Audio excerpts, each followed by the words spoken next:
হয়ে গেলেন।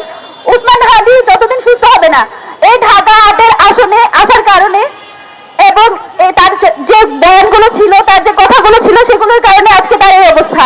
এবং আমি যাদের ভাই, আমাদের ইনকিলাব মঞ্চের যত মেম্বার আছে, আমরা আপনাদের সাথে নিয়ে সংগ্রাম জারি রাখবো এবং উসমান হাদিকে ইনশাআল্লাহ আমরা সংসদে পাঠাবো। আপনাদের সবার দোয়া চাই, আপনারা সবাই আমার ভাইয়ের জন্য দোয়া করবেন, আল্লাহ যাতে তাকে সুস্থ অবস্থায় ঠিক আগের মতো যেভাবে বজ্রকণ্ঠে সে স্লোগান দিত, যেভাবে বলিষ্ঠ কণ্ঠে সে বক্তৃতা দিত, সেভাবে যাতে আমরা তাকে ফেরত পাই। আমার ভাইয়ের জন্য দোয়া করবেন, আর কিছু বলার মতো শক্তি সাহস নেই। আল্লাহ হাফেজ। প্রিয় সংগ্রামী বন্ধুগণ, এখানে যারা আছেন অনেকেই হয়তো জানেন না